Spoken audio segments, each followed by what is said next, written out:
പണ്ട് പണ്ട് അഞ്ജനാദ്രി പർവ്വതത്തിൽ വായുപുത്രനായ ഹനുമാൻ തന്റെ അമ്മയായ അഞ്ജനയോടൊപ്പം താമസിച്ചിരുന്ന കാലം.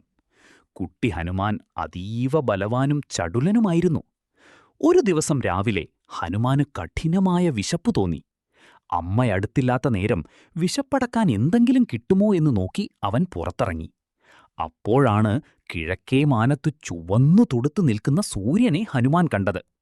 ആഹാ, എന്ത് രസമുള്ള പഴം എന്ന് ഹനുമാൻ വിചാരിച്ചു. നല്ല ചുവന്നു പഴുത്ത ആ വലിയ പഴം തിന്നാൻ ഹനുമാൻ തീരുമാനിച്ചു. വായുപുത്രനല്ലേ, ഒരു കുതിപ്പിന് അവൻ ആകാശത്തേക്കുയർന്നു.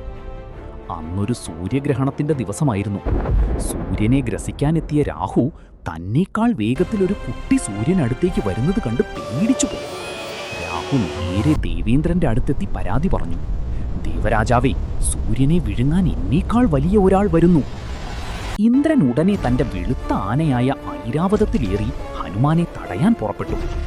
ആകാശത്തുകൂടി വരുന്ന വെളുത്ത ആനയെ കണ്ടപ്പോൾ ഹനുമാൻ കരുതി അത് തിന്നാൻ പറ്റിയ മറ്റൊരു വെളുത്ത പഴമാണെന്ന്. അവൻ ഐരാവതത്തിന് നേരെ തിരിഞ്ഞു. തന്റെ നേരെ വരുന്ന കുട്ടിയെ തടയാൻ വേറെ വഴിയൊന്നുമില്ലാതെ ഇന്ദ്രൻ തന്റെ വജ്രായുധം പ്രയോഗിച്ചു. വജ്രായുധം ഹനുമാന്റെ താടിയിൽ ഹനുവിൽ വന്നു കൊള്ളുകയും കുട്ടി ബോധരഹിതനായി താഴെ വീഴുകയും ചെയ്തു. തന്റെ മകൻ അപകടം പറ്റിയതറിഞ്ഞ വായുദേവൻ വല്ലാതെ സങ്കടപ്പെട്ടു. അദ്ദേഹം ലോകത്തിലെ വായുസഞ്ചാരം മുഴുവൻ നിർത്തിവച്ചു. ജീവജാലങ്ങൾ ശ്വാസം കിട്ടാതെ വലഞ്ഞു. അവസാനം ബ്രഹ്മാവും മറ്റു ദേവന്മാരും എത്തി വായുദേവനെ ശാന്തനാക്കി. അവർ ഹനുമാനെ ഉണർത്തുകയും അവന് അനശ്വരതയും അളവറ്റ ശക്തിയും വരനമായി നൽകുകയും ചെയ്തു.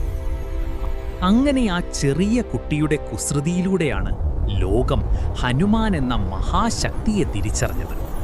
താടിയിൽ വജ്രായുധമേറ്റ മുറിവുള്ളതുകൊണ്ടാണ് ഹനു എന്നാൽ താടി അവന് ഹനുമാൻ എന്ന പേര് ലഭിച്ചത്.